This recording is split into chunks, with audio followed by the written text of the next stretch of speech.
Chapter 2 The Council with the Munchkins. She was awakened by a shock so sudden and severe that if Dorothy had not been lying on the soft bed, she might have been hurt. As it was, the jar made her catch her breath and wonder what had happened, and Toto put his cold little nose into her face and whined dismally. Dorothy sat up and noticed that the house was not moving, nor was it dark, for the bright sunshine came in at the window, flooding the little room. She sprang from her bed, and with Toto at her heels, ran and opened the door. The little girl gave a cry of amazement and looked around her, her eyes growing bigger and bigger at the wonderful sights she saw.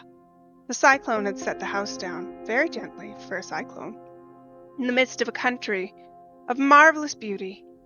There were lovely patches of green sward all about, with stately trees bearing rich and luscious fruits.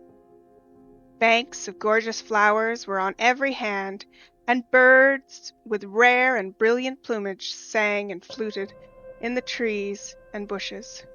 A little way off was a small brook, rushing and sparkling along between green banks, and murmuring in a voice very grateful to a little girl who had lived so long on the dry, gray prairies.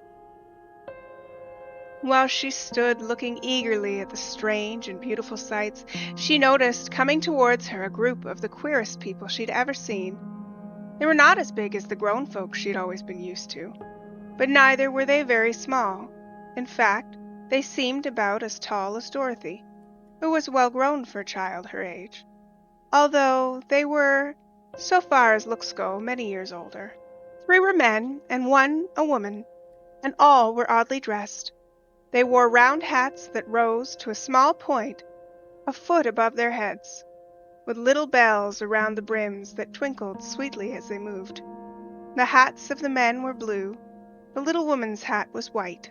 She wore a white gown that hung in plaits from her shoulders. Over it were sprinkled little stars that glistened in the sun like diamonds. The men were dressed in blue of the same shade as their hats and wore well-polished boots, with deep roll of blue at their tops. The men, Dorothy thought, were about as old as Uncle Henry, for 2 of them had beards, but the little woman was doubtless much older. Her face was covered with wrinkles, her hair was nearly white, and she walked rather stiffly. When these people drew near the house, where Dorothy was standing in the doorway, they paused and whispered amongst themselves, as if afraid to come farther. But the little old woman walked up to Dorothy and made a little bow, and said in a sweet voice, "You're welcome, most noble sorceress, to the land of the Munchkins. We are so grateful, for you have killed the Wicked Witch of the East, and for setting our people free from bondage." Dorothy listened to this speech with wonder. What could the little woman possibly mean by calling her a sorceress and saying that she'd killed the Wicked Witch of the East?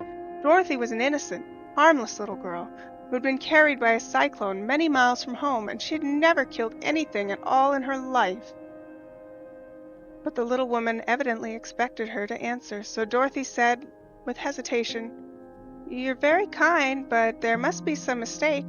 I've not killed anything." "Your house did, anyway," replied the little old woman with a laugh. "And that is the same thing, see?" she continued, pointing to the corner of the house. "There are 2 toes still sticking out from under a block of wood." Dorothy looked and gave a little cry of fright. There, indeed, just under the corner of the great beam the house rested on, 2 feet were sticking out, shod in silver shoes with pointed toes. "Oh dear, oh dear!" cried Dorothy, clasping her hands together in dismay. "The house must have fallen on her. Whatever shall we do?"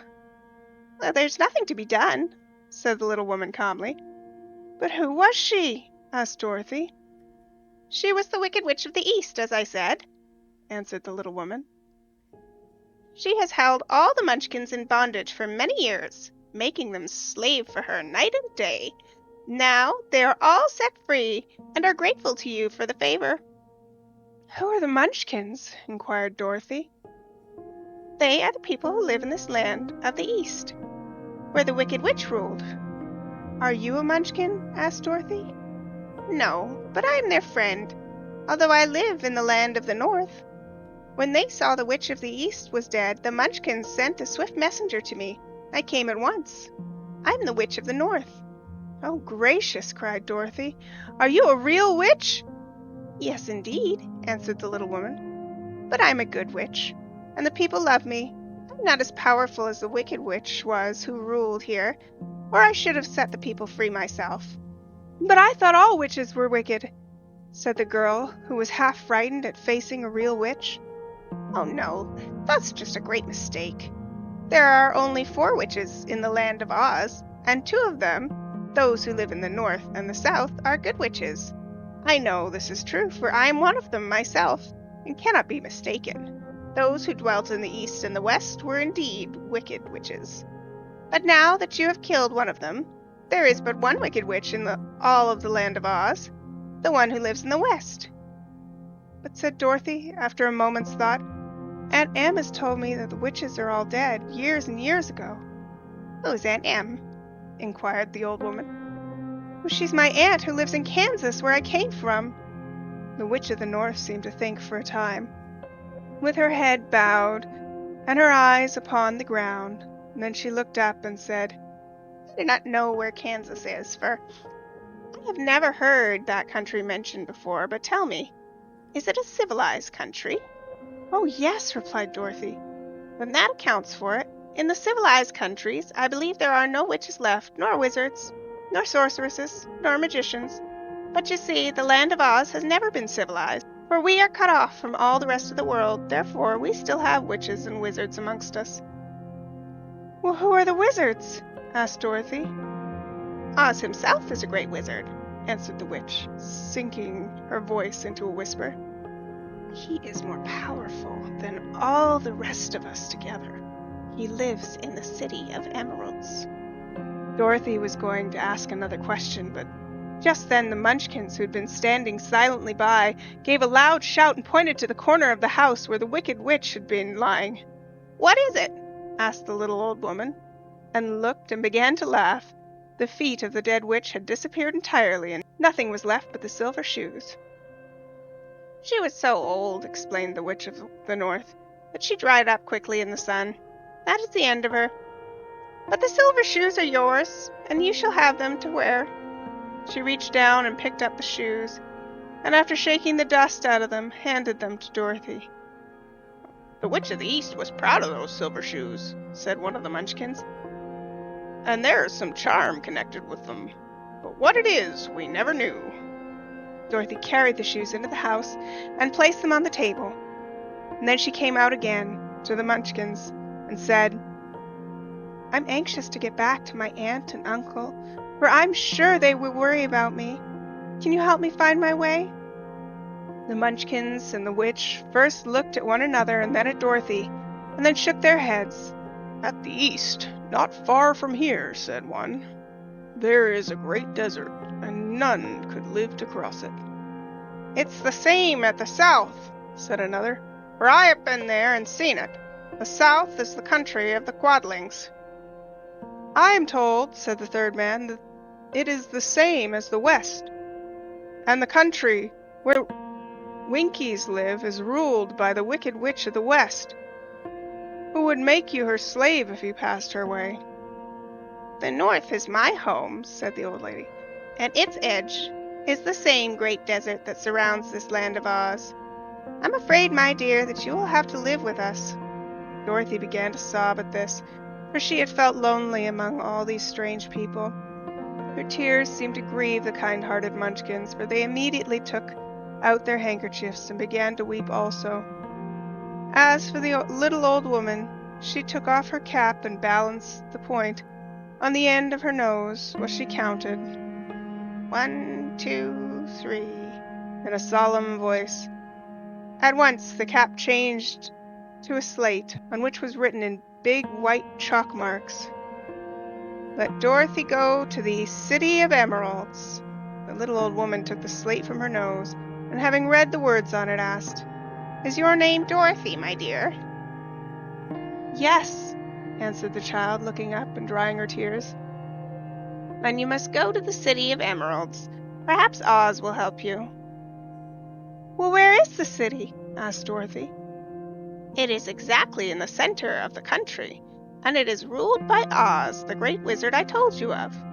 "Is he a good man?" inquired the girl anxiously. "He's a good wizard. Whether he is man or not I cannot tell, for I have never seen him." "Well, how can I get there?" asked Dorothy. "You must walk. It is a long journey, through a country that is sometimes pleasant, sometimes dark and terrible. However, I will use all the magic arts I know of to keep you from harm." "Won't you go with me?" pleaded the girl, who had begun to look upon the little old woman as her only friend.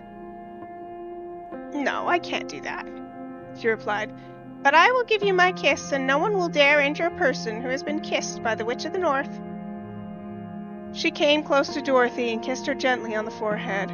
Where her lips touched the girl, they left a round, shining mark, as Dorothy found out soon after.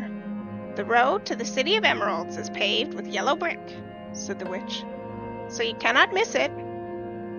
When you get to Oz, do not be afraid of him, but tell him your story and ask him to help you. Bye, my dear." The three Munchkins bowed low to her and wished her a pleasant journey, after which they walked away through the trees. The witch gave Dorothy a friendly little nod, whirled around on her left heel 3 times, and straightway disappeared, much to the surprise of little Toto, who barked after her loudly enough when she had gone, because he had been afraid even to growl while she stood by. But Dorothy, knowing her to be a witch, had expected her to disappear in just that way, and was not surprised in the least.